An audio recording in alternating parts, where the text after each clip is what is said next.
Bismillahirrahmanirrahim. Innal hamdalillah nahmaduhu wa nasta'inuhu wa nastaghfiruh wa na'udzu billahi min shururi anfusina wa min sayyiati a'malina. Man yahdihillahu fala mudilla lahu wa man yudlil fala hadiya lahu. Ashhadu an la ilaha illallah wahdahu la syarika lah wa ashhadu anna Muhammadan abduhu wa rasuluh.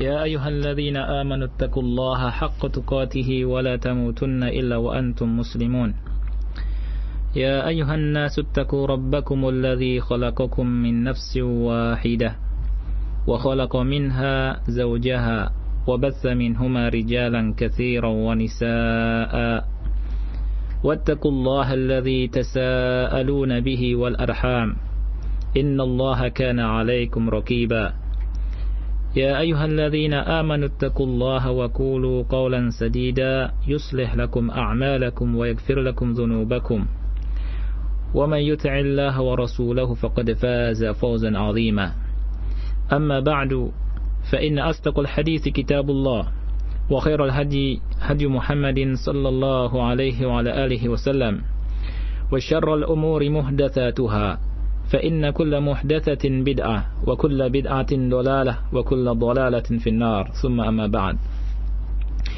Ikhwati fillah rahimani wa rahimakumullah.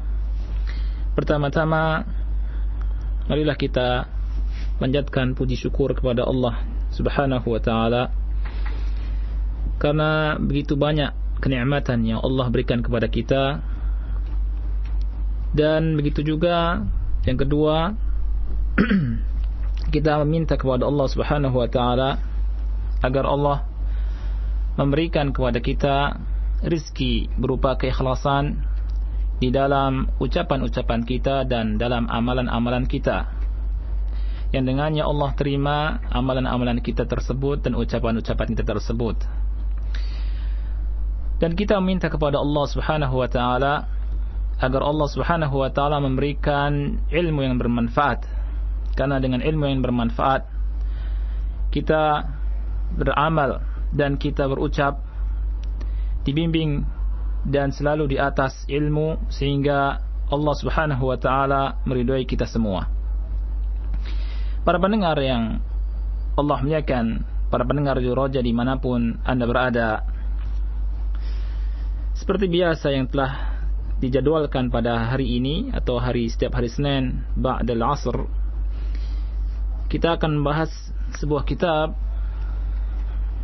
yang ditulis oleh Syekh Muhammad Ibn Shalih Al-Utsaimin rahimahullahu ta'ala. Kitab yang penuh dengan faedah, yaitu Manzumat Usulil Fiqh wa Qawaidihi. Buku tentang kaidah-kaidah Islam yang hendaknya kita mengetahui kaidah-kaidah tersebut agar kita bertindak dengan tindakan yang tepat dan sesuai dengan apa yang Allah inginkan. Buku ini disusun oleh seorang ulama besar, yaitu Al-Syekh Al-Allamah Al-Faqih Al-Usuli Al-Syekh Muhammad Ibn Shalih Al-Utsaimin rahimahullahu rahmatan wasi'ah. Dan ikhwati fillah rahimani wa rahimakumullah, kita memasuki bait yang ke-13 dari kitab Manzumah Usul Fiqh ini. Beliau berkata rahimahullahu ta'ala, wa kullu ma kallafahu qad yussira min aslihi wa 'inda 'aridin tara, wa kullu ma kallafahu qad yussira min aslihi wa 'inda 'aridin tara. Beliau berkata, wa kullu ma kallafahu qad yussira min aslihi, dan setiap apa yang telah ditaklif oleh syariat kepada hamba-hamba, kepada mukallaf, qad yussira min aslihi, hal itu sesungguhnya telah dimudahkan dari asalnya. Wa 'inda 'aridin tara, dan pada saat datangnya hal yang menyusahkan, ya, wa inda aridin tara. Bait ini para pendengar Allah muliakan, sebagaimana disebut oleh para ulama bahwasannya orang yang melihat di dalam syariat Islam, dengan cermat dan dengan teliti, maka orang tersebut akan mendapatkan dalam syariat Islam ini adanya at-taisir, adanya kemudahan. Bait ini berbicara tentang kemudahan yang ada dalam Islam, taisir yang ada di dalam Islam. Dan bait ini mengandung dua makna atau dua hal. Makna yang pertama atau jenis yang pertama, bahwa syariat Islam secara asal syariat yang mudah. Secara asal adalah syariat yang mudah. Min aslihi. Ibadah-ibadah yang Allah bebankan kepada hambanya itu adalah ibadah-ibadah yang mudah secara asalnya. Dan yang kedua, apabila datang hal-hal yang dianggap susah atau memang susah, maka syariat Islam pun mendatangkan kemudahan dalam hal tersebut. Dan yang kedua ini disebut dengan rukhsah, adanya rukhsah atau keringanan. Di dalam kitab Al-Wajiz fi idah qawaid al-fiqh al-kulliyah oleh Syekh Dr. Muhammad Sidki bin Ahmad bin Muhammad Al-Burnu, beliau berkata, وَالنَّاظِرُ فِي التَّخْفِيفَاتِ الْوَارِدَةِ فِي الشَّرْعِ يَرَى أَنَّهَا لَا تَخْرُجُ عَنْ أَحَدِ نَوْعَيْنِ. Orang yang memperhatikan tentang hal-hal yang berupa takhfif, keringanan dalam syariat, dia akan mendapati bahwa hal tersebut tidak keluar dari dua jenis. Al-awwal, kata beliau, jenis yang pertama, naw'un syuri'a min aslihi lit-taysir, wa huwa umum at-takalif asy-syar'iyyah fil ahwal al-'adiyyah. Watsani naw'un syuri'a lima yujadu min al-a'dzari wal-'awarid, wa huwa al-musamma bir-rukhsati, wa huwa al-maqsudu min qa'idatina hadhihi. Beliau berkata, jenis yang pertama adalah apa yang telah disyariatkan secara asalnya untuk dimudahkan. Dan ini mencakup secara umum dari takalif, dari pembebanan syariat fil ahwalil adiyah, dalam keadaan-keadaan yang biasa. Dan jenis yang kedua, disyariatkan kemudahan ini tatkala adanya al-a'zar, tatkala adanya uzur-uzur atau kesulitan-kesulitan atau kepayahan-kepayahan, kesusahan-kesusahan, dan hal ini dikatakan dengan rukhsah. Hal ini dikatakan dengan ar-rukhsah. Kita pada sore hari ini, para pendengar Allah muliakan, akan berbicara sebenarnya tentang al-masyaqqatu tajlibu at-taysir. Al-masyaqqatu tajlibu at-taysir, kesulitan membawa kemudahan. Sebuah kaidah yang azim, kaidah yang azimah, kaidah yang besar, yang insyaallah taala kita akan bahas insyaallah. Hari ini kita muqaddimah dulu sebagaimana disebutkan oleh Syekh Muhammad sallallahu alaihi wasallam dalam bait yang ketiga. Selebihnya kita akan membahas masalah ini dan semuanya ada hubungannya. Kita kembali kepada perkataan Syekh Muhammad Ibn Shalih Al-Utsaimin rahimahullahu taala. Dia berkata, wa kullu ma kallafahu qad yussira, dan setiap apa yang telah ditaklif, dibebankan oleh Allah Subhanahu wa taala kepada hamba-hambanya, hal itu telah dimudahkan. min aslihi, secara asalnya, dari asalnya. Yang kedua, wa inda 'aridin tara, dan pada saat adanya kepayahan atau kesusahan yang datang menyusul kemudian.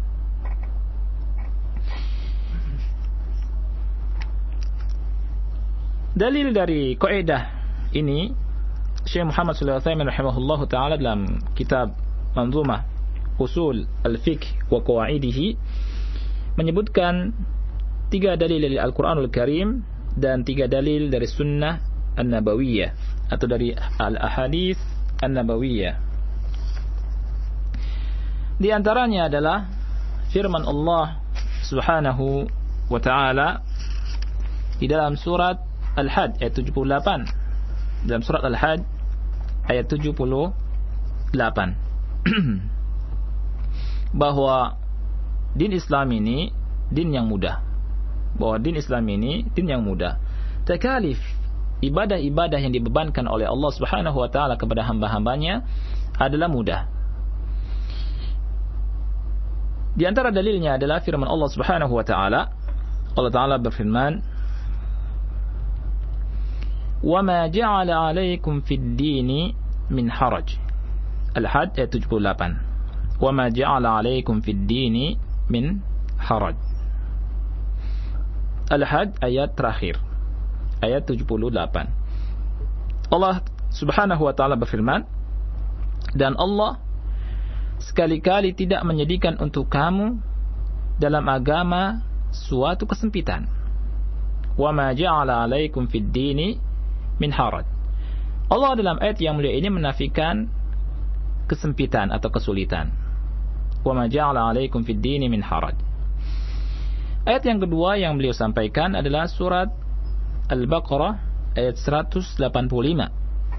Surat Al-Baqarah ayat 185. Allah Subhanahu wa taala berfirman, tatkala Allah Subhanahu wa taala menjelaskan tentang hukum siam, tentang hukum-hukum puasa dengan masyaqqah yang ada di situ, Allah Subhanahu wa taala berfirman, yuridullahu bikumul yusra wa la yuridu bikumul usra. Yuridullahu bikumul yusra wa la yuridu bikumul usra. Perhatikan, Allah menginginkan kemudahan. Allah menginginkan bagi kalian kemudahan dan tidak menginginkan bagi kalian kesulitan. Kalimat yuridullahu bikumul yusra sangat jelas dan tegas. Allah katakan bahwa Allah tidak menginginkan kesulitan, tetapi yang Allah inginkan adalah kemudahan. Ini adalah dalil bahwa din kita dan takalif yang Allah bebankan kepada hamba-hambanya adalah berupa kemudahan. Yuridullahu bikumul yusra. Allah menginginkan untuk kalian, bagi kalian al-yusra, kemudahan. Wala yuridu bikumul usra, dan tidak menginginkan kesulitan. Dalil yang ketiga dalam Al-Quran Al-Karim adalah sebagaimana firman Allah Subhanahu wa taala dalam surat Al-Maidah ayat ke-6. Al-Maidah ayat ke-6. Allah Jalla wa Ala berfirman, "Ma yuridullahu liyaj'ala 'alaikum min haraj." Yang artinya Allah tidak hendak menyulitkan kalian. Ma yuridullahu liyaj'ala 'alaikum min haraj.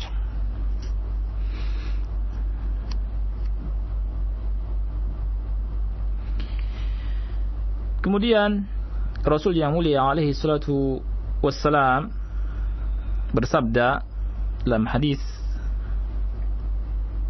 yang diriwayatkan oleh Al-Imam Al-Bukhari dari jalan Abu Hurairah radhiyallahu anhu, Rasul berkata, "Innad dina yusrun wa lan yushadad dina ahadun illa ghalabah." Dalil dari sunnah tentang kaidah bahwa agama Islam dan takalif agama Islam ini mudah. Pembebanan Allah yang Allah tetapkan untuk hamba-hambanya ini mudah. Dalilnya dari sunnah adalah sabda Nabi yang mulia alaihi salatu wasalam, "Innad dina yusrun." Sesungguhnya agama Islam ini adalah agama yang mudah. Sesungguhnya din Islam ini adalah din yang mudah.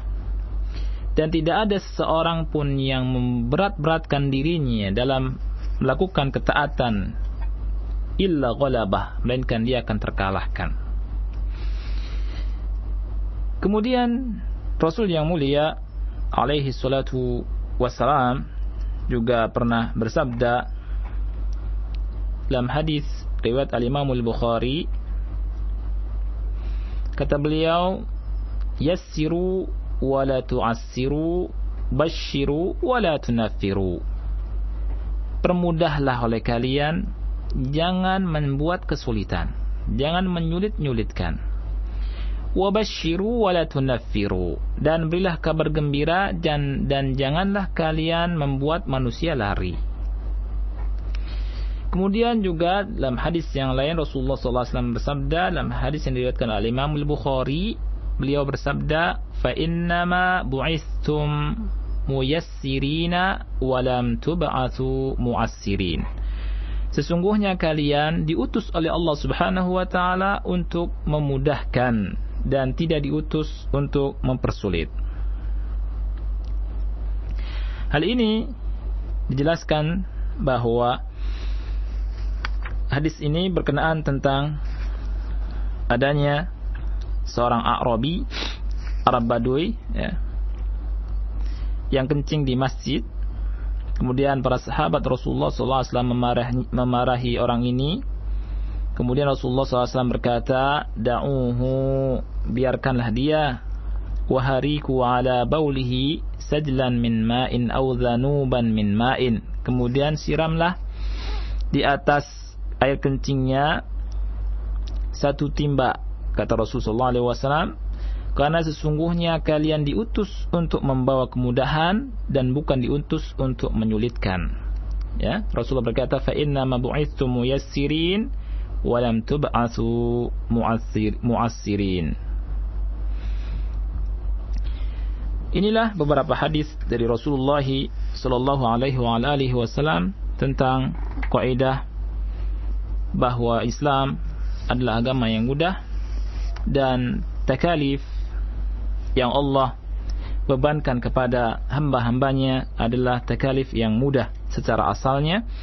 Yang pertama, kemudian apabila ada arid, ada masalah yang susah datang belakangan atau datang kemudian, juga di sana ada taisir yang lain, ada pemudahan yang lain. Semua ini, ikhwati wa akhwati fillah rahimani wa rahimakumullah, saudara-saudaraku yang Allah muliakan, para pendengar Radio Roja yang Allah muliakan, menunjukkan bahwa agama Islam ini adalah agama yang mudah. Beliau berkata, kullu hadza yadullu ala anna ad-dina yusrun. Semua hal ini menunjukkan bahwa din kita, agama Islam ini adalah agama yang mudah. Beliau berkata, fa kullu syai'in kallafallahu bihil ibada fa innahu muyassarun min aslihi. Segala sesuatu yang Allah bebankan kepada hamba-hambanya, maka hal tersebut itu dimudahkan, dan hal tersebut adalah mudah hukum secara asalnya, dari asalnya.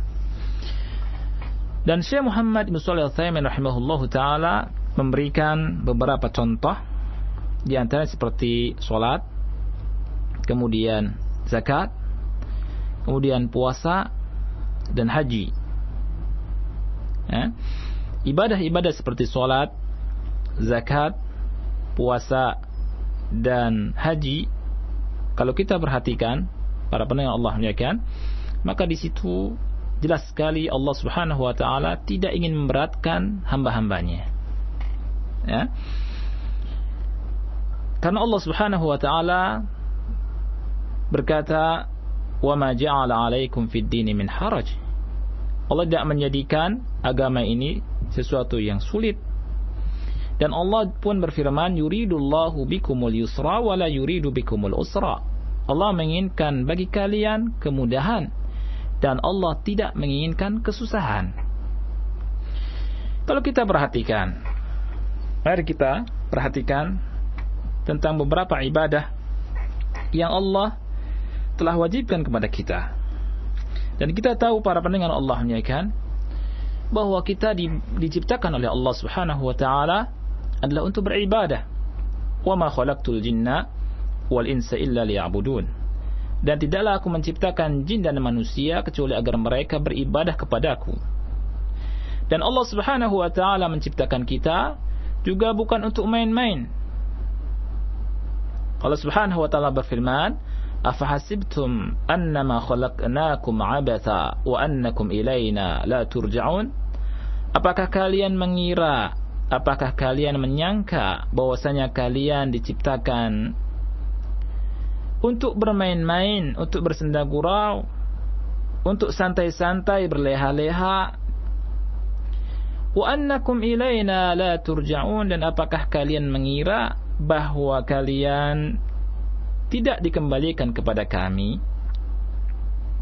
Allah Subhanahu wa ta'ala menciptakan kita, menciptakan manusia dan jin untuk sebuah tujuan yang sangat luhur dan sangat tinggi, yaitu al-ibadah, yaitu ibadah dalam rangka kita mentauhidkan Allah Subhanahu wa ta'ala. Dan ibadah-ibadah yang Allah syariatkan, ibadah-ibadah yang Allah taklif, Allah bebankan kepada hamba-hamba Allah Jalla wa'ala, min aslihi, secara asalnya adalah ibadah-ibadah yang mudah dan tidak menyulitkan. Apabila ada yang mengatakan ibadah ini sulit, maka itu tidak benar. Maka pastikan dan yakinkanlah bahwa orang yang mengatakan ibadah-ibadah sulit itu adalah orang yang sakit hatinya. Padahal ibadah-ibadah ini adalah ibadah yang sangat menyenangkan dan mudah. Dengan ibadah tersebut kita bisa mendapatkan ketenangan minimalnya. Dan masih banyak lagi hal-hal yang Allah berikan orang kepada hamba-hamba Allah yang betul-betul melaksanakan ibadah dengan baik, menjalankan ketaatan dengan baik, yang disertai dengan keikhlasan hanya untuk wajah Allah Jalla wa'ala. Orang yang mengatakan sulit, orang yang sakit hatinya. Seperti orang yang sakit. Coba lihat para pendengar, kalau di samping kita, di rumah kita, atau tetangga kita, atau kawan kita yang sakit, dikasih makanan yang enak bagaimanapun, dia akan mengatakan pahit. Dia akan merasakan tidak enaknya. Oh, ini pahit. Padahal yang diberikan adalah makanan-makanan yang lezat, yang nikmat, bahkan paling nikmat. Tatkala sakit, dia katakan, aduh ini makanan tidak enak, pahit. Begitu juga orang yang mengatakan bahwa ibadah-ibadah ini sesuatu yang berat dan menyulitkan, maka orang ini adalah orang yang sedang sakit. Yang sangat dikhawatirkan lagi adalah mendekati kematian. Ikhwati wa akhwati fillah, rahimani wa rahimakumullah.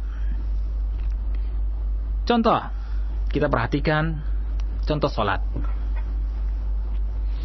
Salat 5 waktu yang Allah wajibkan kepada hamba-hamba Allah Subhanahu wa ta'ala. Dan kita tahu bahwa salat adalah ummul ibadat al-amaliyah, inti ibadat amal. Karena di antara ibadah yang pertama kali, bahkan ibadah yang pertama kali yang ditanya oleh Allah Subhanahu wa ta'ala pada hari kiamat adalah salat. Kalau kita perhatikan tentang salat 5 waktu ini yang Allah wajibkan sehari semalam, itu sangat mudah. Yasiratun jiddan, sangat mudah. Kalau kita gabungkan salat 5 waktu ini, kata Syekh Muhammad sallallahu alaihi wasallam, ya, perhatikan kata beliau, "Lau annaka dhamamta ba'daha ila ba'd lastaghraqat minnak atau minka 75 daqiqah." Kalau engkau gabung salat 5 waktu tersebut dalam satu waktu, digabungkan, ya. Maksudnya, tapi dijalankannya tidak digabungkan, ya. Digabungkan waktunya. Perhatikan. Kita hitung. Kata beliau, salat-salat tersebut tidak menghabiskan waktu dan tidak memakan waktu lebih dari 75 menit. Ya, atau bisa menghapuskan, kata beliau, staghraqat minka 75 daqiqah, menghabiskan waktu 75 menit.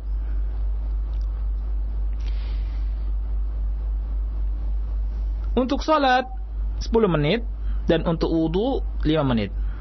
Ya, setiap solatnya itu ada 15 menit. 15 menit dikali 5 kali solat, maka habislah waktu kita 75 menit.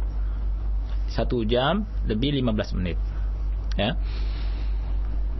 Kalau kita lihat hari-hari kita, sehari 24 jam. Sungguh sesuatu yang sangat mudah. Allah membebani kita untuk melakukan ibadah salat, tidak memberatkan. Ada 24 jam sisanya kita tidak salat. Tetapi salat 5 waktu itu wajib kita lakukan, wajib kita laksanakan dan tidak berat. Ya, apabila dibanding dengan 24 jam dalam seharinya yang Allah siapkan untuk kita. Dari sisi yang lain, salat yang Allah wajibkan kepada kita juga, yang 5 waktu dibagi-bagi oleh Allah Subhanahu wa taala di saat yang manusia saat itu sedang tidak capek, atau manusia saat itu sedang tidak tidur, mustaiqidhin, kata Syekh Muhammad sallallahu alaihi wasallam. Saat-saat yang bangun dan saat-saat penuh dengan semangat dan aktivitas. Salat subuh di pagi hari, bangun tidur, ya. Kemudian salat zuhur, salat asar, salat maghrib, salat isya, ya. Ini takalif yang Allah bebankan kepada kita, dan kita perhatikanlah, ya. Dan sungguh tidak ada kesulitan, dan sungguh ada kemudahan di situ. Juga masalah zakat. Masalah zakat, masalah yang kedua yang Allah wajibkan kepada hamba-hambanya, itu sangatlah ringan dibandingkan dengan harta yang dimiliki oleh manusia yang banyak. Allah tidak menginginkan semua kena zakat. Kemudian juga ada hal-hal yang dimudahkan pula dalam zakat. Apabila seseorang yang sudah punya kewajiban untuk berzakat dan uangnya dihutangi atau malnya dihutangi dan belum datang, maka belum wajib zakat sampai kembali kepada dirinya. Kemudian nisbat dia mengeluarkan zakat pun sangat ringan sekali.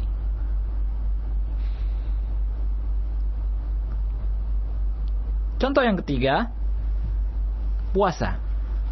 Kata beliau, kata Syekh Muhammad sallallahu alaihi wasallam, secara hakikatnya puasa ini mudah. Secara hakikatnya as-shaumu yasirun, kata beliau, sangat mudah. Kata beliau, fa huwa syahrun wahidun min 12 syahran. Puasa Ramadan ini 1 bulan saja dari 12 bulan yang Allah berikan kepada kita. 12 bulan diambil 1 bulan, apabila kita bandingkan, maka menunjukkan bahwa puasa itu mudah. Allah tidak menginginkan kita puasa sepanjang tahun, sepanjang hari. Tapi dari 12 bulan itu ada 1 bulan Allah perintahkan kita untuk puasa. Ya ayyuhalladzina amanu kutiba alaikumus siyam kama kutiba alal ladzina min qablikum la'allakum tattaqun, kata Allah. Dan ini adalah puasa Ramadan. Ini menunjukkan tentang mudahnya taklif ibadah siyam yang Allah bebankan kepada kita. 11 bulan dia boleh untuk makan, untuk minum, untuk bersenang-senang dengan istrinya dan seterusnya di siang hari. Ya. Itu pun para pendengar Allah muliakan, untuk puasa yang sebulan itu juga tidak setiap hari, artinya tidak semua ya kita lakukan sehari semalam, tetapi dilakukan setengah harinya. Setengah waktu dari sehari, dari 24 jam itu dibagi 2 ya. Di malam hari kita boleh berbuka, boleh makan, dan boleh bersenang-senang sesuai dengan batasan yang Allah telah tetapkan. Ini menunjukkan bahwa Islam adalah din yang mudah, agama yang mudah. Contoh yang lain, para pendengar Allah muliakan, adalah tentang masalah haji. Bahkan dalam haji itu Allah Subhanahu wa taala telah memberikan keterangan bahwa tidak diwajibkan kecuali bagi yang mampu. Ya, telah memberikan nas untuk haji bahwa tidak boleh melakukannya kecuali, atau Allah Subhanahu wa taala tidak mewajibkan orang untuk melakukan ibadah haji kecuali yang mampu. Di dalam surat Ali Imran ayat yang ke-97, Allah Subhanahu wa taala berfirman, "Walillahi 'alan nasi hajjul baiti man istata'a ilaihi sabila." Dan untuk Allah lah wajib atas manusia untuk melakukan ibadah haji ke tanah suci, ke Baitillahil Haram, man istata'a ilaihi sabila. Tapi Allah katakan man istata'a, bagi siapa yang sanggup untuk menuju ke sana. Ya. Inilah para pendengar Allah menyatakan beberapa contoh dari masalah yang disebut oleh Fadilatul Syekh Al-Allamah Al-Faqih Al-Usuli Al-Syekh Muhammad bin Shalih Al-Utsaimin rahimahullahu ta'ala dalam perkataannya, wa kullu ma kallafahu qad yussira min aslihi wa 'inda 'aridin tara, atau penggalan dari kalimatnya yaitu wa kullu ma kallafahu qad yussira min aslihi, dan setiap apa yang Allah taklif kepada hamba-hambanya secara asal telah dimudahkan. Takalif, ibadah-ibadah yang Allah bebankan kepada hamba-hambanya secara asal Allah mudahkan. Masalah yang kedua dalam bait yang ke-13 ini adalah dalam kalimat wa inda 'aridin tara. Wa inda 'aridin tara. Dan dimudahkan pula tatkala datang kesusahan yang lain, dan dimudahkan pula tatkala datang kesusahan yang lain. Kita berikan contoh. Kata Syekh Muhammad Shalih Al-Utsaimin, wal nadrib lidzalika amtsilah. Secara asal kita perhatikan para pendengar Allah menyatakan bahwa agama Islam ini adalah agama yang mudah. Ibadah-ibadah yang Allah wajibkan kepada hambanya adalah ibadah yang secara asalnya mudah. Kemudahan ini juga tampak tatkala ada kesusahan yang masuk, kemudian di sana ada kemudahan yang lain yang Allah berikan kepada kita, yaitu berupa rukhsah. Contoh yang pertama dalam masalah taharah, dalam masalah bersuci. Syekh Muhammad bin Shalih Al-Utsaimin rahimahullahu taala berkata, kata beliau tentang masalah taharah, tentang masalah bersuci, yajibu 'alal insani an yatatahhara bil ma'i sawa'an kana an hadatsin asghara am an hadatsin akbara. Wajib atas seseorang, wajib atas manusia untuk bersuci dengan air sama saja apakah dari sebab hadas kecil atau dari sebab hadas besar. Ya, hadas kecil kita tahu seperti karena BAB atau BAK, buang air kecil atau buang air besar, ya, atau karena keluar angin, fusa atau durat, ya, atau dan yang lainnya. Kalau hadas besar kita ma'ruf karena misalkan ihtilam atau bersetubuh antara suami istri, ya.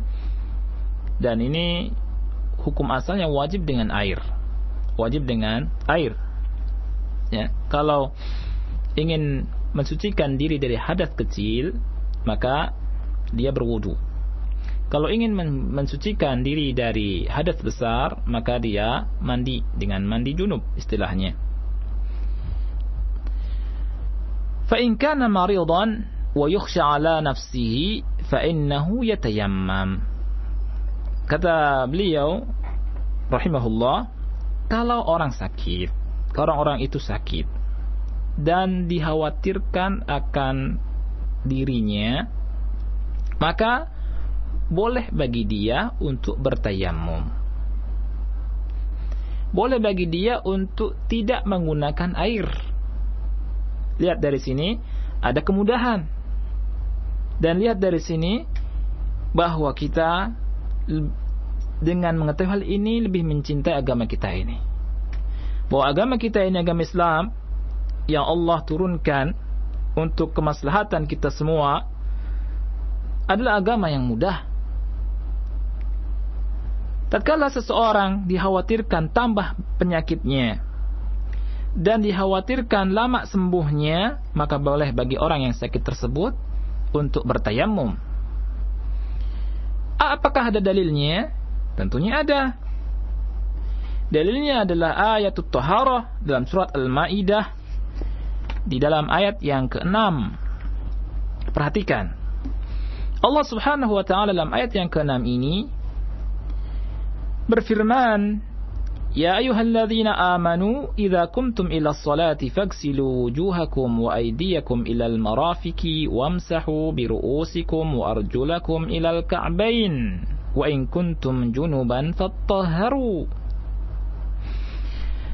Wahai orang-orang yang beriman, apabila kalian hendak salat, maka cucilah wajahmu dan kaki-kaki dan tanganmu sampai ke siku, kemudian usaplah kepalamu dan cucilah kakimu sampai ke mata kaki. Dan apabila kalian dalam keadaan junub, maka bersucilah. Artinya mandi, ya. Kalau yang tadi berwudu, kalau ini hadas besar itu dengan mandi. Kemudian kita perhatikan Allah Subhanahu wa taala dalam ayat yang mulia ini pula berkata, wa in kuntum marda aw ala safarin aw jaa ahadun minkum minal ghaiti aw lamastumun nisaa falam tajidu ma'an fatayammamu sa'idan tayyiban famsahu biwujuhikum wa aydikum min Ma yuridullahu liyaj'ala 'alaikum min harajin walakin yuridu liyutahhirakum wa liyutimma ni'matahu 'alaikum la'allakum tashkurun. Allah katakan apabila kalian sakit atau dalam keadaan safar atau datang salah satu di antara kalian dari buang air besar atau setelah bersetubuh, kemudian kalian tidak mendapatkan air, Allah katakan falam tajidu ma'an, kalian tidak menjumpai, tidak mendapatkan air, Allah katakan fatayammamu sa'idan thayyiba, maka bertayamumlah kalian dengan sa'idan thayyiba, dengan debu. Famsahu biwujuhikum wa aydikum, famsahu biwujuhikum wa aydikum min, kata Allah, usaplah wajah kalian dan tangan kalian. Kemudian Allah katakan, ma yuridullahu liyaj'ala 'alaikum min haraj. Allah tidak menginginkan kesempitan, kesusahan atas kalian. Sangatlah jelas ayat yang mulia ini, surat Al-Maidah ayat yang ke-6, menjelaskan tentang ketinggian agama Islam ini, keagungan agama Islam ini yang dibangun di atas kemudahan. Inna ad-dina yusrun. Agama Islam ini, kata Rasulullah SAW, adalah agama yang mudah. Allah Subhanahu wa ta'ala tidak mewajibkan seseorang untuk bersuci dengan air tatkala sakit. Allah Subhanahu wa ta'ala sangat memiliki kasih sayang kepada hamba-hambanya. Allah tidak ingin hamba-hambanya ini binasa. Oleh karena itu tatkala sakit, Allah pindahkan perintahnya dari berwudu dengan air atau bersuci dengan air, dipindahkan dengan dibolehkannya atau disyariatkannya tayammum dengan debu. Ini menunjukkan bahwa agama Islam ini adalah agama yang mudah.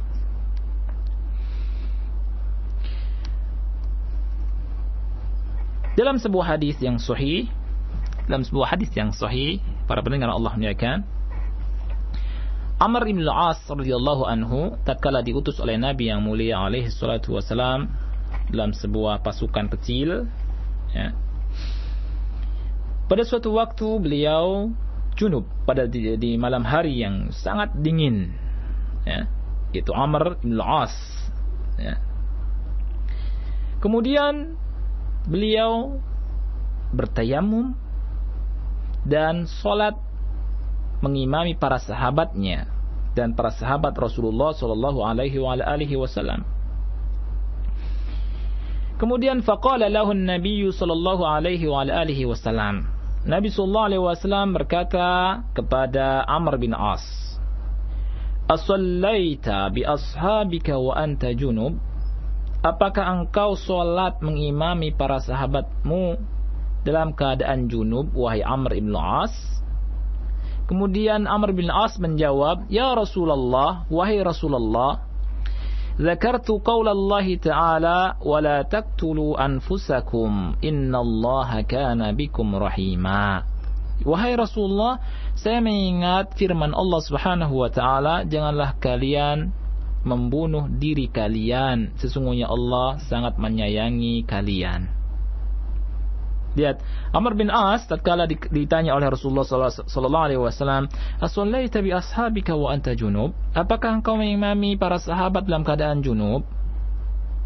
Kemudian beliau berkata, "Wahai Rasulullah, saya ingat firman Allah Subhanahu wa taala, "Wa la taqtulu anfusakum," janganlah kamu membunuh diri kamu sendiri. Fadhahika an-nabiy sallallahu alaihi wa alihi wasallam takriran li fi'lihi. Maka Nabi sallallahu alaihi wasallam tertawa karena perbuatan Amr bin As dan beliau membenarkan perbuatan Amr bin As. Tentunya ini adalah takrir dari Nabi yang mulia alaihi salatu wasallam tentang apa yang dilakukan oleh Amr bin As, dan beliau telah sesuai dengan syariat Allah Subhanahu wa taala. Contoh yang kedua, para pendengar Allah muliakan, adalah masalah salat. Kita tahu bahwa manusia hukumnya wajib salat dalam keadaan berdiri. Kemudian apabila kita sakit, bolehkah kita salat dalam keadaan duduk kalau kita tidak bisa berdiri? Maka jawabannya adalah boleh, ya. Dan ini adalah keringanan yang lain. Misalnya ada datang seseorang ke Kang Oja, ya kan, bertanya, "Kang Oja, ibu saya sakit, nggak bisa berjalan, nggak bisa berdiri. Gimana Kang Oja?" Kang Oja kan suka baca kitab dan suka ngaji, ya, suka dengerin ceramah, bahkan suka ngisi kajian di Rojah, nah, gitu, untuk ikhwan dan akhwat. Terus ibu saya sakit, gak bisa berdiri sholatnya, bagaimana jawabannya? Dijawablah oleh Kang Oja bahwa orang sakit itu tidak diwajibkan untuk berdiri, dengan dasar hadis Nabi yang mulia alaihi salatu wasalam. Beliau pernah berkata kepada Imran ibn al-Husain radhiyallahu anhuma, Rasul berkata, "Shalli qa'iman, fa in lam tastati' fa qa'idan, fa in lam tastati' fa ala janbin." Salatlah dalam keadaan berdiri, ya. Salat berdiri, ini hukum asalnya. Fa in lam tastati' fa qa'idan. Kalau tidak mampu, maka duduk. Fa in lam tastati', kalau tidak mampu, fa ala janbin. Boleh salat dalam keadaan berbaring. Jadi inilah hadisnya. Katakan sama ibu, boleh salatnya duduk atau berbaring, ya. Dari sini kita mengetahui, para pendengar Allah muliakan, tentang keringanan dari syariat Islam yang Allah berikan kepada hamba-hambanya. Allah Subhanahu wa ta'ala mengetahui tentang keadaan hamba-hambanya, dan Allah Maha Pengasih dan Penyayang. Oleh karena itu, agamanya sangat mudah, taklifnya sangat mudah dan tidak berat. Allah tidak memaksakan orang yang tidak sanggup untuk berdiri dalam sholatnya untuk berdiri, tetapi Allah berikan duduk. Kalau tidak sanggup pula, maka berbaring. Ini menunjukkan bahwa Islam ini adalah agama yang mudah, ya. Masalah yang ketiga adalah masalah zakat. Kata beliau, "Idza kanat amwalul insani laysat biyadihi fala yajibu alaihi an yastaqrid li yuzakki bal tabqa az-zakatu fi dhimmatihi hatta yahsul 'ala al-amwal." Kata beliau, apabila harta seseorang, ya, tidak ada di tangannya, dia tidak memegang saat itu, maka tidak wajib dia untuk berhutang untuk mengeluarkan zakatnya.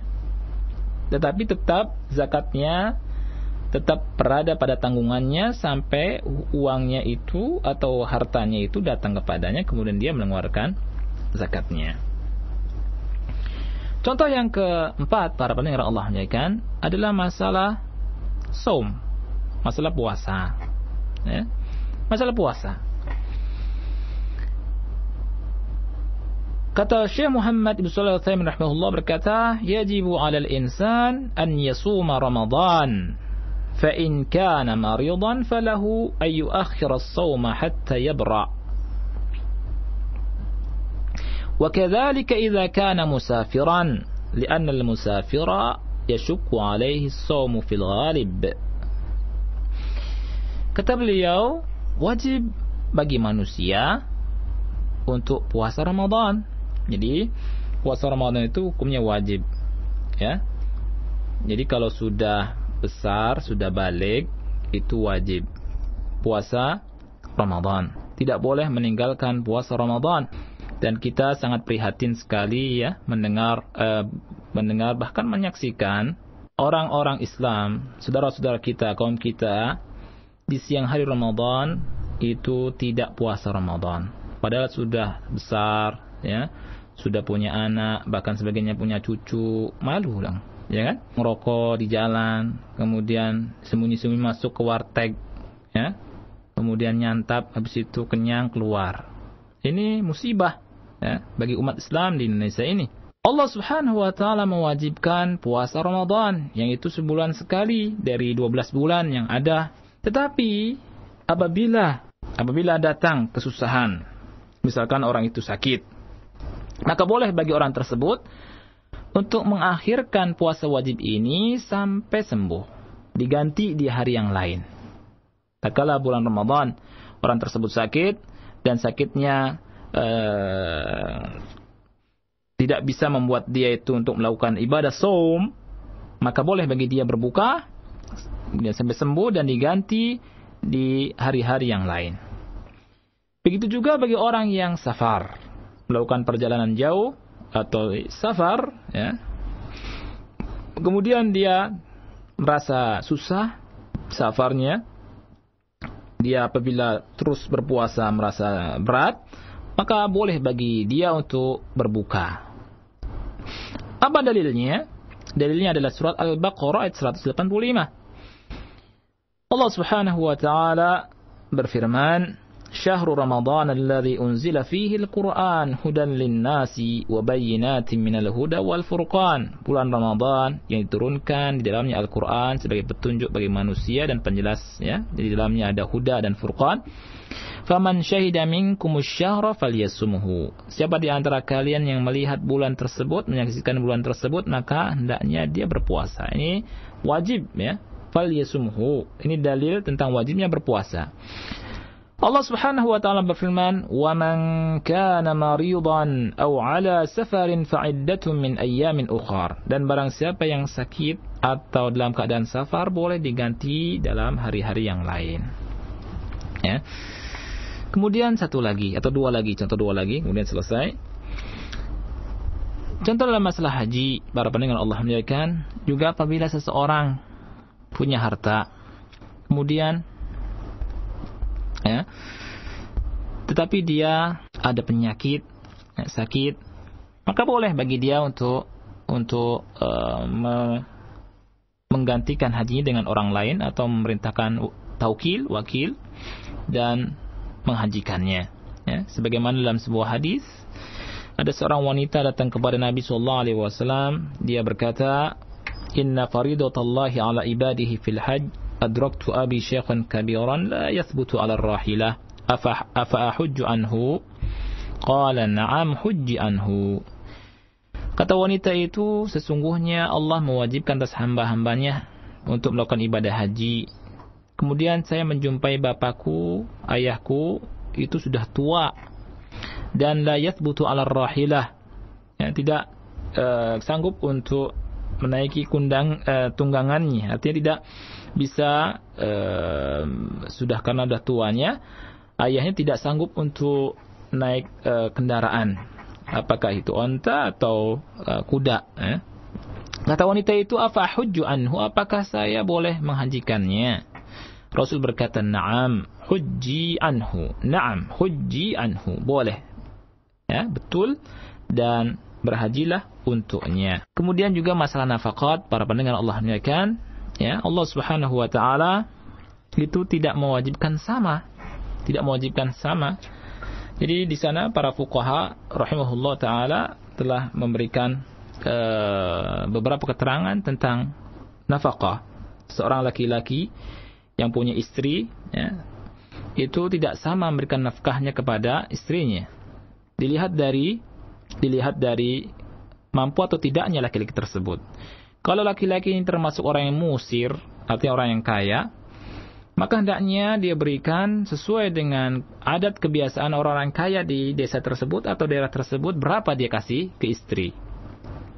Kalau laki-laki itu termasuk orang yang mutawassit, pertengahan, maka nafkahnya dia berikan kepada istrinya sesuai dengan kemampuannya.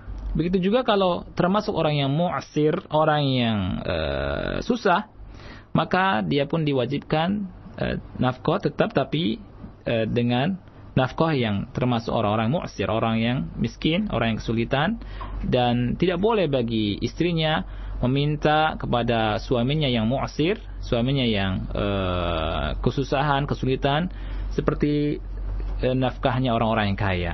Ya, ini tidak boleh. Jadi Islam tidak mewajibkan dalam hal ini, dalam menafkahi keluarga, istri bagi orang yang miskin, seperti nafkahnya orang-orang yang kaya. Ya. Inilah yang bisa saya sampaikan. InsyaAllah ta'ala pekan depan kita akan bahas tentang kaidah lebih detail lagi tentang al-masyaqqatu tajlibut taysir, dan cabang-cabang dari kaidah ini, yaitu kaidah al-masyaqqah tajlibu at-taysir, bahwa kesulitan membawa kemudahan. Dan ini adalah muqaddimah dari kaidah al-masyaqqah tajlibu at-taysir, dan mudah-mudahan kita dimudahkan oleh Allah Subhanahu wa taala, dan Allah memberikan ilmu kepada kita dengan ilmu yang bermanfaat, dan kita selalu meminta kepada Allah agar kita bisa mengamalkan ilmu yang sudah kita dapatkan. Wallahu a'lam bishawab.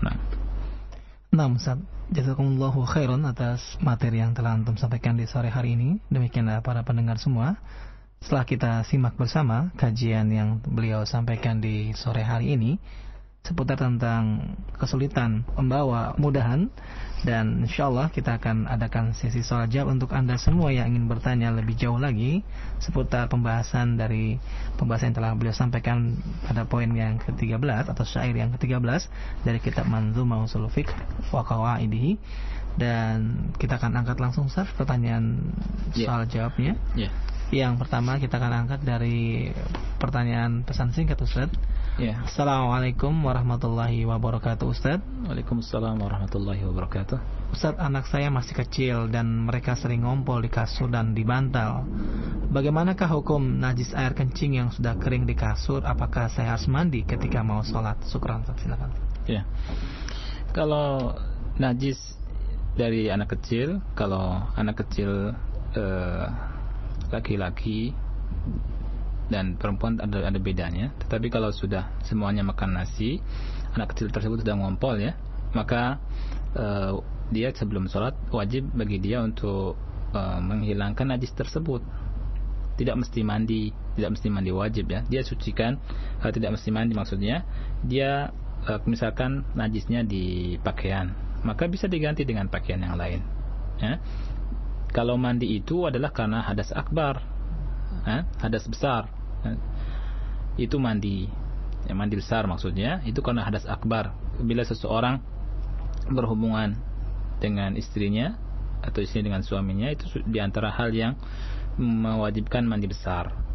Atau ihtilam, atau mimpi yang dikenal dengan mimpi basah, ya kan, baik itu di siang hari atau di malam hari, ini yang mewajibkan untuk mandi besar, ya.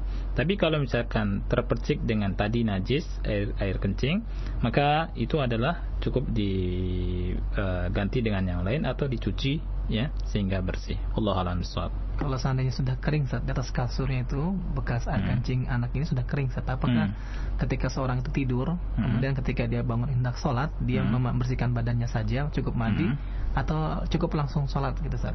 Langsung sholat bisa. Tapi lebih baik dijemur, ya. Dijemur biar cepat. Iya. Kering Ustaz, ya. Iya, tapi kalau misalkan masih basah tadi, itu nggak boleh. Mesti dia membersihkan dari najis. Karena di antara syarat sah sholat itu suci dari najis, ya. Baik itu pertama suci dari hadas besar dan hadas kecil.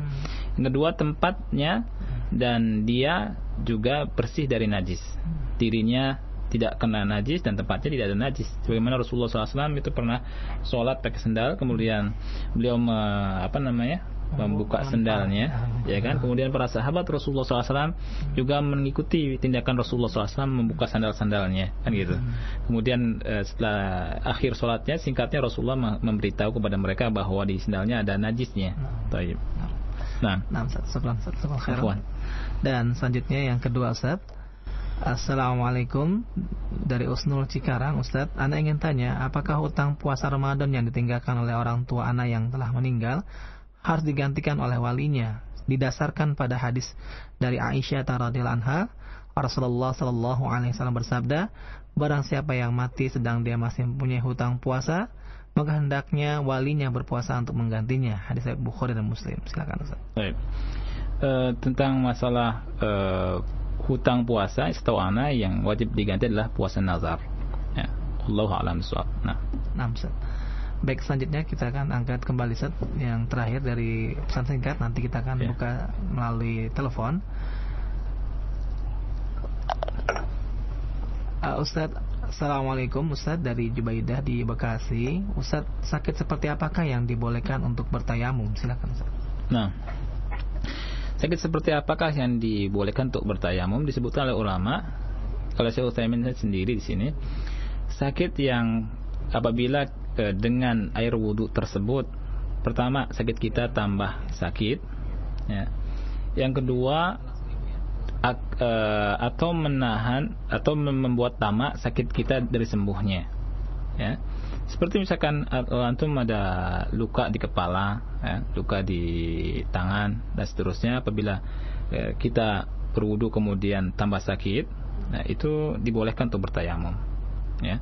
Jadi wallahu a'lam bishawab, sakit seperti itu yang boleh kita bertayamum. Nah, bukan sakit. Tapi kalau sakitnya ringan, kebeset sedikit, ya, nah, itu tetap berwudu lah, kan gitu. Baik, selanjutnya kita akan angkat melalui telepon Ustaz dengan Ibu Lam'ah di Lenteng Agung. Ya.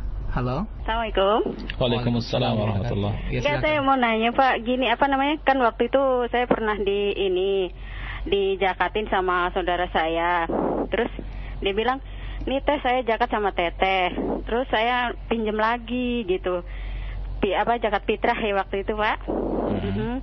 Terus sampai sekarang dia tuh nggak tahu nggak dibayar. Saya sih udah ngiklasin gitu ya. Itu gimana Pak? Jakatnya sah apa enggak gitu? Jakat karena dari hasil menghutang itu Bu ya? Iya, betul. Ya, terima kasih. Assalamualaikum. Waalaikumsalam. Zakatnya sah. Allah a'lam bishawab. Nah. Baik, kita akan sampai menunggu Ustaz dari teleponnya masuk. Kembali kita angkat dari pesan singkat. Assalamualaikum warahmatullahi wabarakatuh Ustaz. Saya mau bertanya, 5 hari setelah saya selesai haid, lalu setelah saya berhubungan badan dengan suami, tiba-tiba keluar darah lagi, apakah saya berdosa? Apakah itu termasuk darah haid juga atau bukan? Silakan Ustaz. Tentang masalah haid, wajiblah para wanita, ya, mengetahui dan belajar tentang fikih wanita, ya, apalagi yang sudah menikah. seperti masalah ini adalah sesuatu yang sangat mendasar sekali dan wajib diketahui oleh para wanita. Dan dalam masalah haid perlu diketahui bagi seorang wanita apabila dia mengetahui jadi siklus haidnya 5 hari setiap bulannya, maka setelah 5 hari tersebut selesai dan mandi, kemudian digauli sama suami, kemudian setelah beberapa hari keluar lagi, maka itu bukan darah haid, itu darah istihadah, darah istihadah, dan dia tidak berdosa dan tidak wajib mandi. Yang wajib mandi tadi setelah haid tadi. Jadi pertanyaan ibu tadi bahwa ibu tidak berdosa kalau misalkan setelah 5 hari setelah haidnya selesai, kemudian digauli sama suami, kemudian keluar haidnya. Wallahu a'lam bishawab. Nah, Ustaz. Baik, selanjutnya kembali kami angkat melalui telepon dengan Bapak Arfad di Pulau Jahe. Halo. Halo, Mas. Iya. Iya. Iya, saya mau tanya nih Pak, Mas. Mohon Pak radionya dikecilkan, Pak. Iya. Sudah, Pak? Sudah. Ya, silakan diulang, Pak ya. Ini saya mau tanya masalah salat sunnah. Ini salat sunnah itu doa itu kan saya pernah lihat itu ada seperti itu. Doanya itu doa istiqahnya betul itu cepat gitu lah. Apa kayaknya kalau dia baca Al-Fatihah aja kayaknya kagak sampai gitu. Doa apa yang dibaca itu kan? Kalau kayaknya singkat itu. Iya, wallahu a'lam. Saya nggak tahu. Bapak mesti tanya ke orang yang jadi imamnya itu ya. Nah, iya. Jadi kan, tayyib. Cukup Pak? Iya cukup. Terima kasih Pak Arfad ya. Iya. Iya, demikianlah jawaban untuk Pak Arfad. Mungkin apakah doa iftitah yang dibacakannya itu apa? Tanya langsung dengan imam ya. Iya. Karena memang ada beberapa bacaan doa iftitah yang pendek dan yang panjang saja. Iya. Baik, lanjut kita akan angkat kembali melalui pesan singkat kembali Ustaz sambil menunggu yang melalui telepon. Assalamualaikum Ustaz. Ustaz, ibu ana sakit dan sholatnya dengan tayamum, tapi setelah sakit diqadha lagi, benarkah itu Ustaz? Dan adakah qadha untuk orang yang sakit bila tidak sholat? Syukran. Ulangi.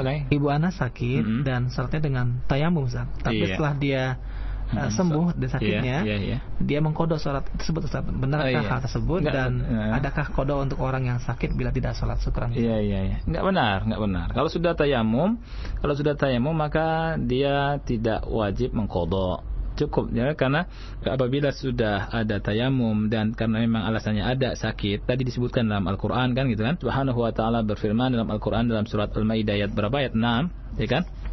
Jelas sekali Allah katakan, "Wa in kuntum marda aw 'ala safarin aw jaa'a ahadun minkum minal ghaiti aw lamastumun nisaa falam tajidu ma'an fatayammamu su'idan thayyiban famsahu biwujuhikum wa aydikum min." Lihat. Ayat ini berbicara tentang sholat. Apabila kalian hendak sholat, ya, kemudian Allah perintah untuk berwudu, ya. Kalau misalkan kalian sakit, berwudu atau mandi, ya, tentu kalau junub. Kalau kalian sakit, dari kata Allah, wa in kuntum marda, apabila kalian sakit, au ala safarin, atau dalam keadaan safar, au jaa ahadun minkum minal ghaid, atau salah satu kalian datang dari ghaid, au lamastumun nisa, atau setelah bersetubuh dengan wanita, dengan istri tentunya, falam tajidu ma'an, kemudian tidak mendapati air, fatayammamu su'idan thayyiba, maka boleh bertayamum.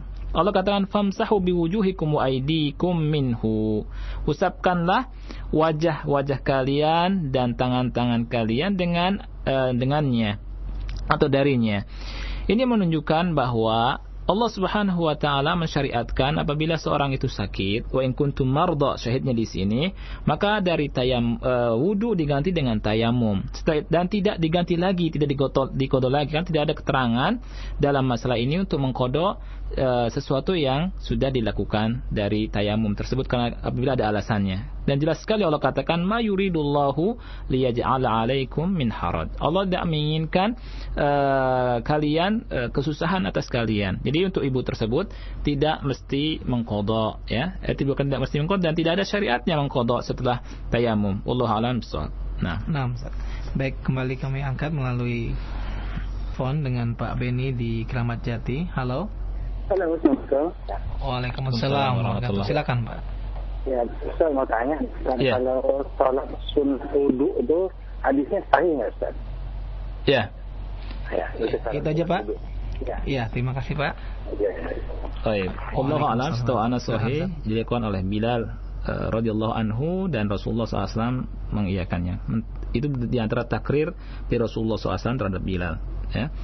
Wallahu a'lam bishawab. Nah, Ustaz. Baik, selanjutnya kami angkat kembali melalui pesan singkat. Assalamualaikum Ustaz. Saya dari Ciledug.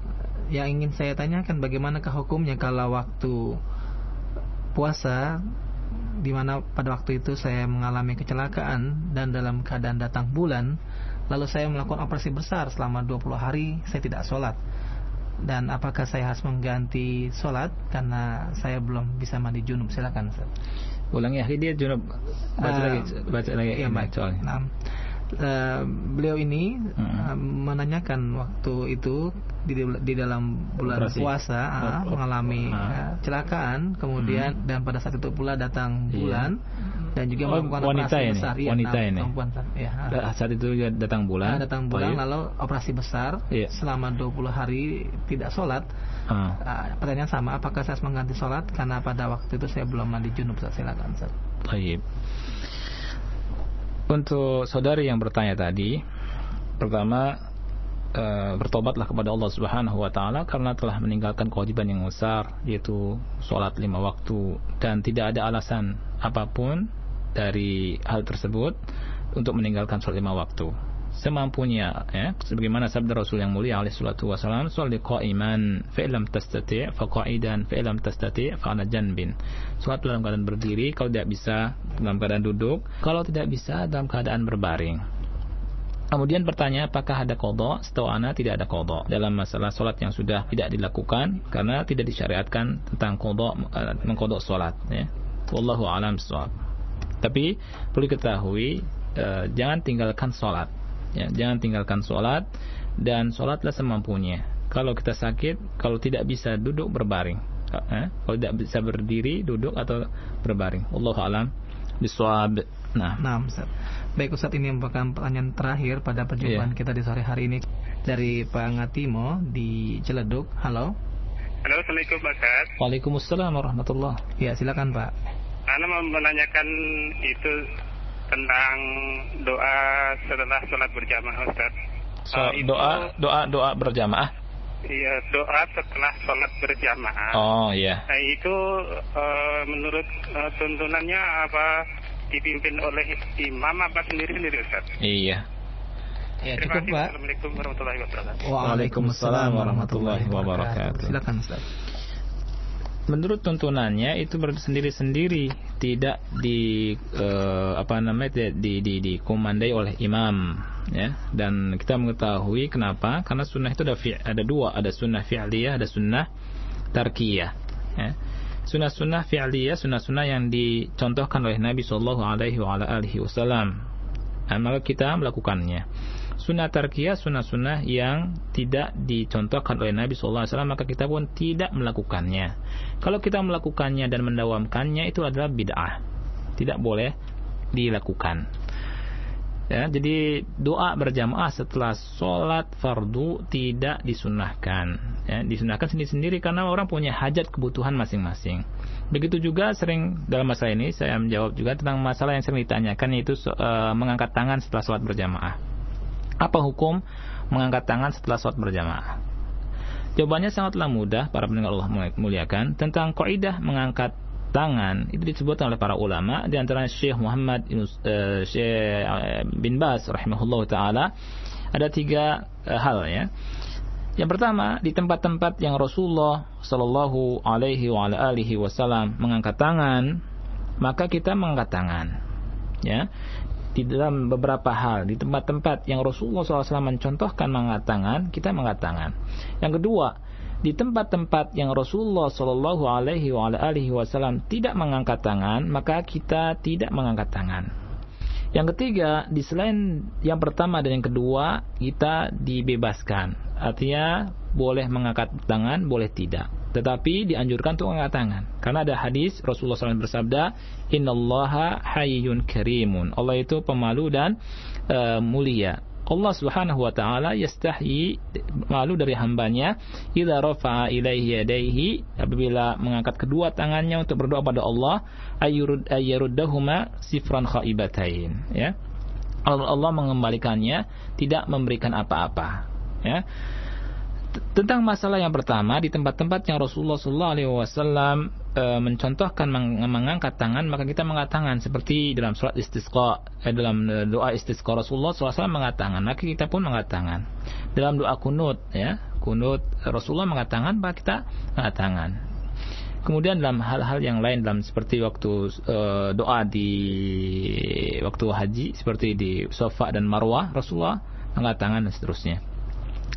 Kemudian di tempat-tempat yang Rasulullah SAW tidak mengangkat tangan, maka kita tidak mengangkat tangan, karena mesti sesuai dengan sunnah Nabi yang mulia alaihissalatu wassalam, ya.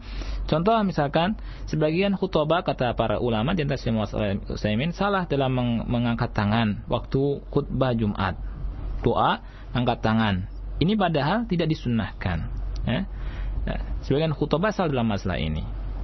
Kemudian contoh yang lain, setelah sholat 5 waktu, tidak ada keterangan, ya, bahwa Rasulullah SAW mencontohkan kepada kita untuk mengangkat kedua tangannya. Oleh karena itu, kita tidak mengangkat kedua tangannya. Tetapi berdoa tidak, tentunya dalam masalah ini adalah berdoa boleh, kan gitu.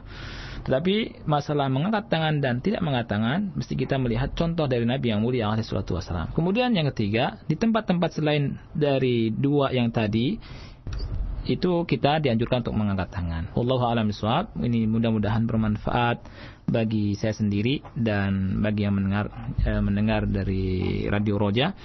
Dan kita berharap kepada Allah Subhanahu wa taala ilmu yang bermanfaat dan amal yang soleh. Kita tutup subhanakallahumma wa bihamdika asyhadu an la ilaha illa anta astaghfiruka wa atubu ilaik. Assalamualaikum warahmatullahi wabarakatuh.